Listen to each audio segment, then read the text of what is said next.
Here. I am a positioning strategist, a business growth strategist, and for introverted entrepreneurs like coaches, consultants, and other service-based experts. And I'm also the host of the Courageous Entrepreneur Show.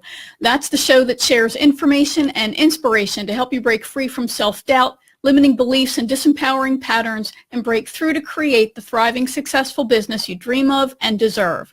The show airs on Mondays. It airs in both video and audio formats. And then on Wednesday, I come on Facebook Live and I do what I call the after show. And yes, I stole that from Oprah. And the after show is where I share additional insight and thoughts around the topic of that week's episode. And I just want to share that with you and hope it will give you some additional benefit when you check out the episode. So this week's episode was lots of fun for me to do for many reasons, but one big reason was because it was with a new client and a new friend, and that is William Hung. You might remember that name from American Idol. Williams was one of the first failed auditions that they showed and that really went viral. And who knows why those things happen, but it did. So imagine you take a risk and your failure winds up not just on TV, but on the internet. Pretty horrifying. So let me just share with you what we covered and how you can access that episode.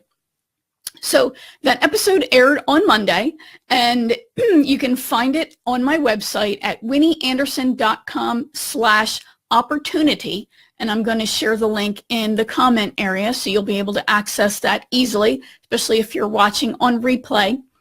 And the things we covered included, and I have notes, of course, that's what I'm going to be looking down at. So we talked about how William actually got on American Idol, what led him to audition in the first place, how what looks like your biggest failure can actually become your biggest path to success. We talked about his key point of view that helped him to survive that really crushing blow that then, to date, more than 5 million people have seen his failed audition. So imagine that. We also talk about the pain of rejection and how embracing the opportunities that can bring are actually what brought him the success that he's enjoying today. And I'll fill you in on where he is, where he thinks optimism comes from. And we also share the biggest secret that he shared on the Jimmy Kimmel Show. So I'm going to take a quick sip and say hi to folks who've joined. Susan Weeks, big smooch to you. Thanks for stopping by. And Eric Brown, nice to have you on as well. Okay, so let's talk about William Hung a little bit. First of all, in all honesty, he reached out to me to ask me to work on a project for him. And I had heard of him, but I had never seen his American Idol audition. And the reason for that is simple. One, I don't watch American Idol, but two, I don't like to watch those kinds of shows. I don't like to watch reality shows. I don't watch game shows. I don't watch anything where I feel like people are going to be made fun of and where they may be embarrassed because, they might be, they're not going to do their best maybe. That's really painful to me. So it's a very sore point, and I avoid those shows like the plague. My definition of reality show, there's this great show on the Animal Channel on Animal Planet, and it's about little puppies and kittens. It's called Too Cute. That's my favorite reality show. That's the one I watch. Sometimes I watch cooking shows, but that's about it. So anyway, William decided to audition because, that's like the greatest question to ask him, right? Everybody asks him, why did you do it? What he shared with me was that, he had graduated at the top of his class in high school. He was actually valedictorian of his class. So this guy's not stupid by any stretch of the imagination. And he was a civil engineering student at UC Berkeley. And he talked about how much harder college was over high school. And he didn't feel prepared. And on top of that, he was so far away from home, he felt like he had lost his support network. So I don't know about you. I can certainly relate to that. The most recent relationship for me is I moved about 3.5 years ago. I moved 500 miles away from home, and it's still challenging for me to be away from my family. So this was really hard for him. And as he started to not perform as well as he wanted to in college, he started the whole questioning himself, right? Why am I here? Is this really the right subject area for me? Maybe I should really do something else. Well, what am I going to do? So he always loved singing. He grew up in Hong Kong. That's where he's originally from. He moved to the United States when he was about 10. And in Hong Kong, of course, that's what they do for fun. Families go out to these karaoke bars. So he always loved doing that because it was a big fun thing for him and his family. So he loved singing. It was joyful to him, made him feel good. So he loved singing. So he went out for a talent competition at UC Berkeley and he won. Then he saw this advertisement for American Idol, which was relatively new at the time. So he figured, well, what the heck? I'm going to go ahead and audition. I'm miserable where I am. I might as well do this because I love it. It's fun. It's a passion of mine. So he did, and the rest, as they say, is history. He really felt like he had nothing to lose, and who knows, maybe he would win. I mean, yes, I know that was hard to imagine, but this is the same show that gave us all Kelly Clarkson, right? And then you have William Hung. But I think what was really profound for me in all of that is how much I think we can all relate to that feeling of being lost. And especially in college, you make this big investment. Back when back in the Pleistocene era, when I went to college the first time, it still seemed like a lot of money. I mean, compared to today, it was nothing. But back then, it was a lot of money. So it was hard for me to go too. And yeah, you start going, is this the right thing for me? What should I do? But I love that what he did, take that big chance, was centered around something he loved to do. And it was that passion and that joy for doing it that really was his big driver. So that was a great lesson in that whole thing. But as I was preparing the show for airing, and I'm going to apologize if you see me wiggling in my chair. For those of you who follow me regularly on Facebook, you know that I hurt my leg 2 weeks ago. I pinched the nerve, the femoral nerve in my thigh, and my leg is killing me. So it's just starting to feel better. I feel a lot better than I did, but I have to move every now and then to take the pressure off of my leg. So if you see me squirming, that's what I'm doing. It's not that I'm uncomfortable trying to think of my thoughts. It's that I have to change position for my leg. Okay, so while I was preparing this episode, so much to think about in there when it comes to fear, risk, taking a chance, and then the humiliation that you can feel when you risk. So I just want to talk this through because for those of us, whether you're an entrepreneur or you are an employee and you're taking risks at work, you still deal with the same emotional issues around this. So, and again, I have notes, so I'm going to be glancing down here. So anyway, one of the things that I really admired about him was that he just did it. He just went ahead and went for it, which I know might seem really outrageous. I can't imagine my ever doing anything like that. But, on a very smaller scale, the day I decided that I in my mind, I had to do a Facebook Live, that I had to do a series of Facebook Lives, I have to tell you, I was scratching my own head thinking I must be crazy. And I'm sure if you go back and find my very first one, you'll be thinking, oh my God, this woman is terrible. But I felt like I couldn't stop, that I had to maintain the momentum. So for him to feel so low that he had to take this chance, I think that was pretty profound. Yeah, he was probably grasping at a straw and, okay, well, let's see what happens here. That's what I really loved about his attitude. It wasn't that, and I'll just kill myself if I don't win. It was, I'm going to see what happens. And then I'm going to ride whatever does happen. So, okay, so he Simon is Simon. He insults him. Frankly, I've heard Simon say worse, so thank God for that. But what really stuck with me, because I ended up watching his audition as part of the research for the project we were working on. So I was really impressed by William's comeback, because, what do you say to Simon? He said, "I've done my best and I have no regrets." I thought that was probably the best put down, without being intended to be a put down, that you could ever say to somebody like Simon. I did my best and I'm comfortable with that. So, not that he probably couldn't analyze it. What could I have done differently? Should I have even auditioned at all? No, he was focused on the fact that he did his best, and he wasn't going to let Simon or any hater hurt him and upset him. And man, that's a powerful lesson, I think, for all of us. So this morning, hey, Cheryl, nice to see you. Lisa Fournier, nice of you to stop by. So this morning, I'm laying on the sofa trying to stretch my leg out. I was watching the news, and there was, of course, the Olympics are on. And apparently there are two American skaters who fell two females who fell in their program, whatever it was, freestyle, or I don't know, because I don't really follow the Olympics, to be honest with you. So they fell, and one of the, which is a huge, oh my God, the disgrace, right? This awful thing. You're on this giant world stage and you fall. Can you imagine anything worse than that? But one of them said, "I don't dwell on my mistakes. I just keep moving forward." And I thought, man, what a powerful lesson for all of us to learn.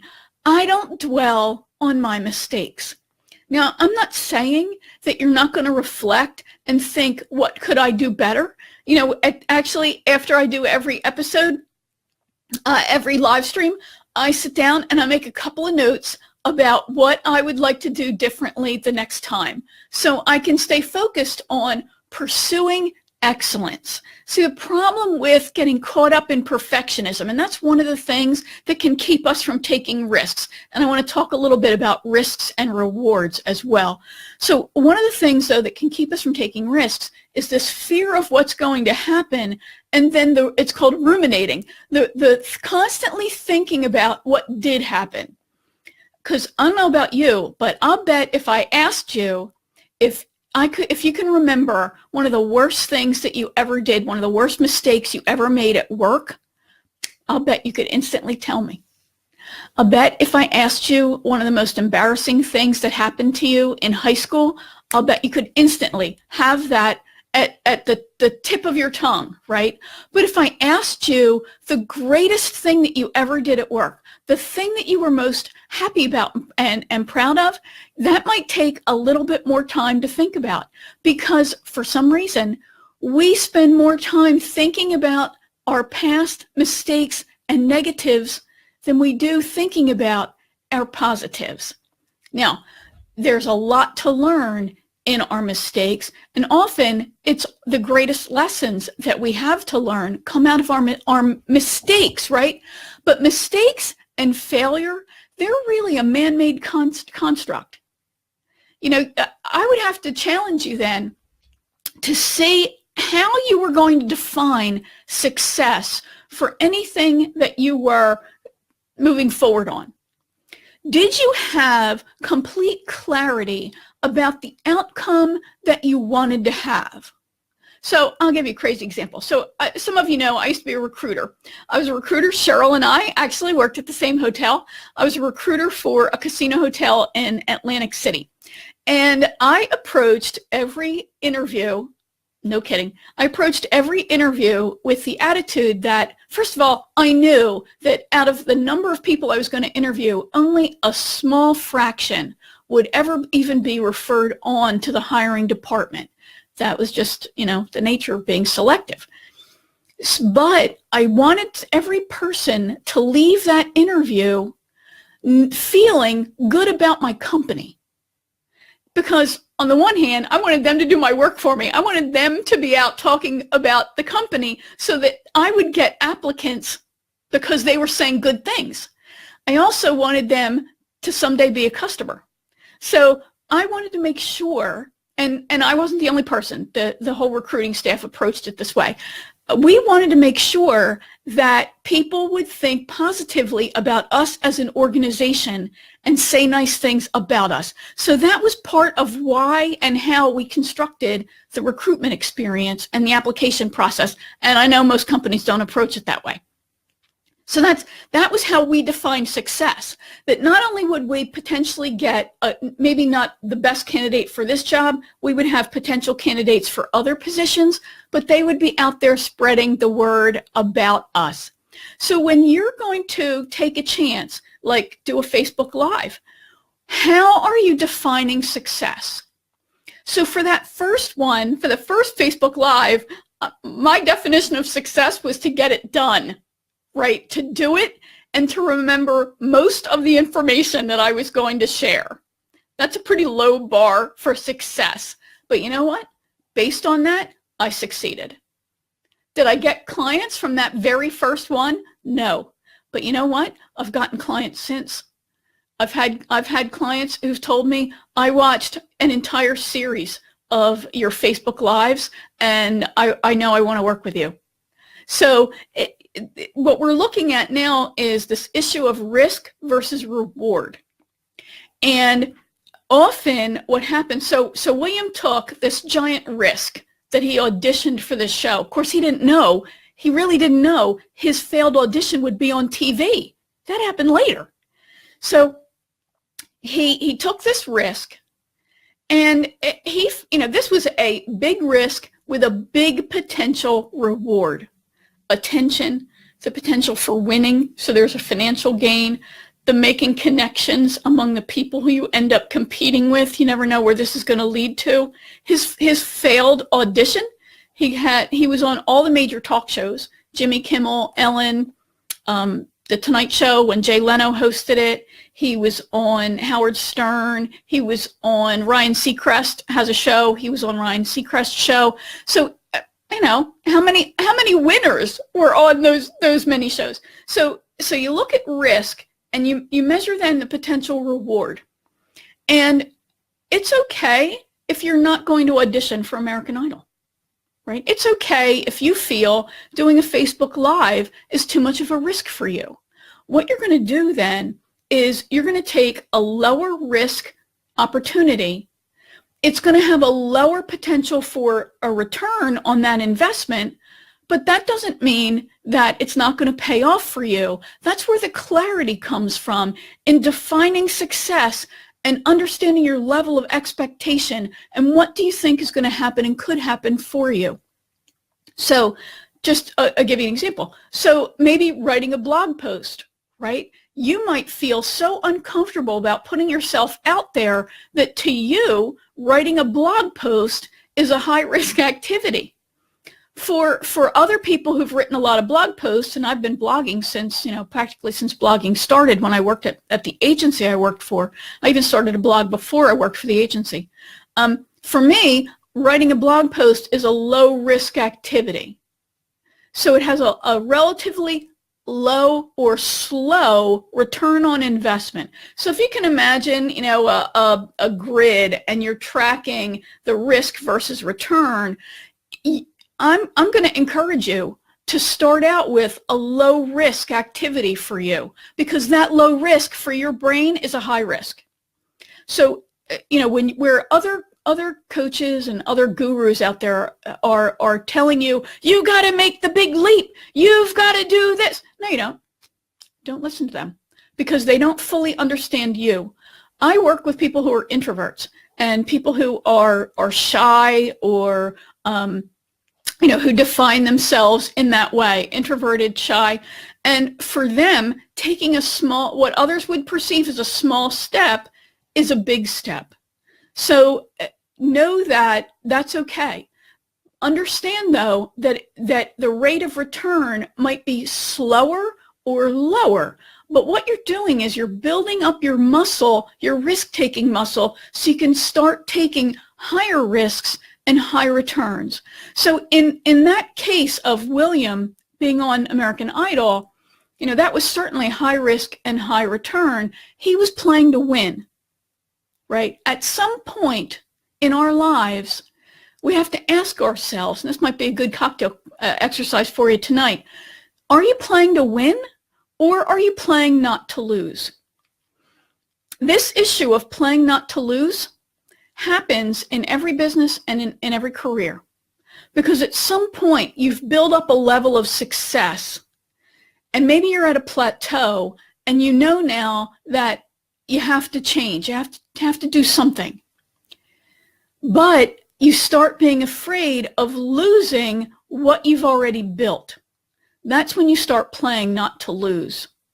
And this can happen, you can see this in, you're resisting taking action. You are not finishing something that you started. I know a lot of people talk about how, I'm so afraid I can't get started, but really it's the finishing that is the issue. And I talk a lot about this great book, Finish, which, yes, I keep next to my desk, okay? Finish by John Acuff. It's really a fantastic book, and it talks about and helps you understand why you're not finishing things. It's tied up in perfection. It's tied up in fear. So I think it can also be tied up in playing not to lose. So you want to think about this. Am I playing it safe? Am I playing to win? Or am I playing not to lose? So I want to get back to this concept of defining success and failure. As I said, failure is really a man-made construct. Failure, mistakes, when we're in school, we get things marked wrong on tests, right? And those are mistakes, and maybe we even fail according to that teacher's definition of success. And yes, the state has its own qualities and it's their definition of success. The problem with this is, though, we become conditioned to define our success by other people's standards. So then as we're out on our own, we're struggling to define success in a way that's right for us. Now, William has a great way of defining success. First of all, I did my best. So can you say, I did my best? Or were you holding some element of yourself back so that you were not doing that? I'm going to take a quick sip. Oh, big smooch to my buddy Gretchen Bruner. I love to see you too. Oh, you're so sweet. Love that you're able to join us early in the morning. Holy cow, I know it's about 20 after 6 out there. So thanks for being awake enough to join us. So, okay, your definition of success. And this is an element of clarity, right? If you've watched me for any period of time, you know that I talk about the 6 pillars of courageous success, and the first one is always clarity. So if you don't get what you want, you got to ask yourself, was I really clear about what I wanted in the first place, right? The old be careful what you wish for, right? So you want to make sure that you are constantly getting as clear as you can about what it is that you ultimately want. How are you defining success? Don't let somebody else define it for you. And a lot of these other coaches, they're telling you what you must do in order to be a success. No, I'm telling you, define success. That's what you must do, right? Define success for you. Also recognize that, this is something we consciously know to a degree, that this issue of failure can actually end up being, the gift in disguise that it so often is. In the situation, it can be incredibly painful to fail, but it's because we can't see the several miles down the road where opportunity lies from that failure. So with William, okay, he had this horrible moment on American Idol, and he thought, I'm just going to go on my life. So then he winds up, they air the episode and they air his failed audition. Something about it caught on and it went viral. He wound up with his email inbox bombarded, his phone, ringing off the hook. Suddenly, people wanted to talk to him. And as I said, he went on to all these fabulous talk show appearances. He actually got a recording contract, believe it or not, and recorded 4 albums. So I don't know about you. I haven't recorded 4 albums. He has, so you can make fun of him all you want. He got an opportunity that he never would have had he not taken that chance.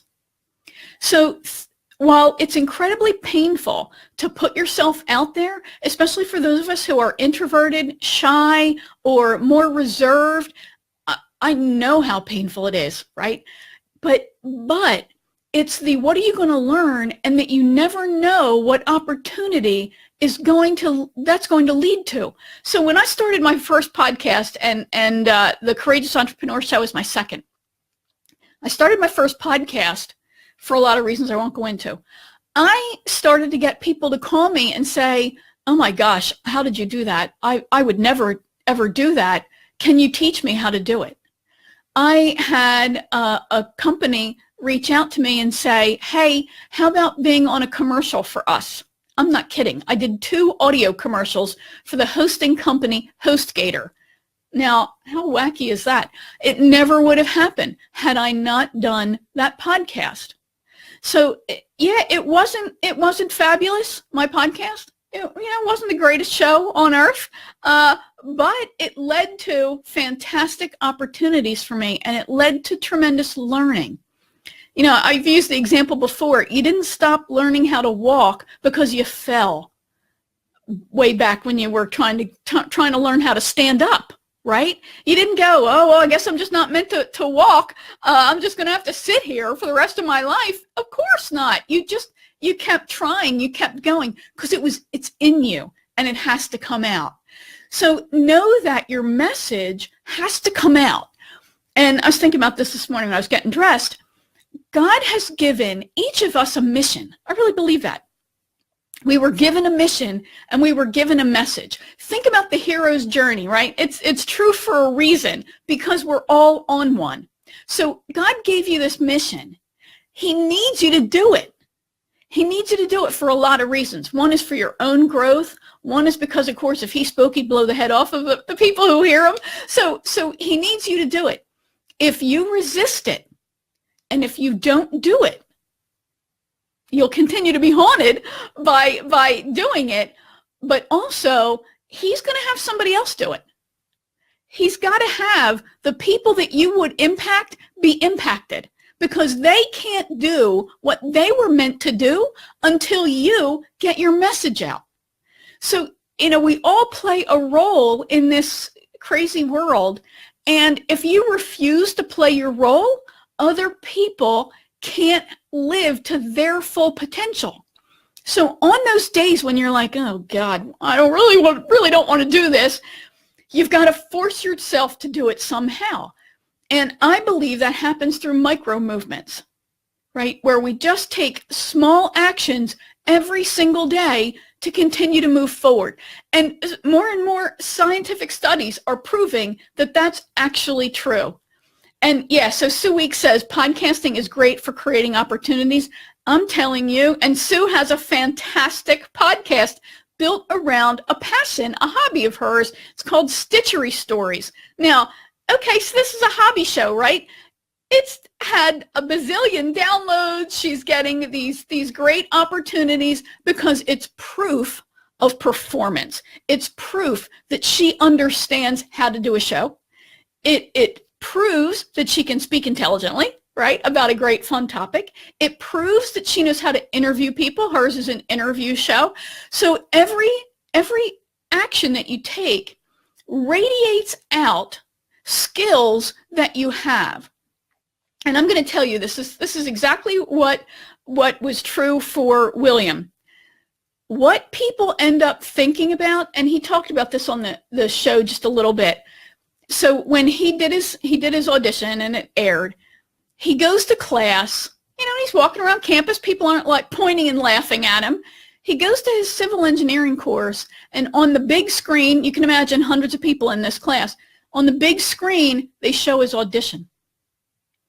Now, he said, these people turned around. Oh my gosh, that's you?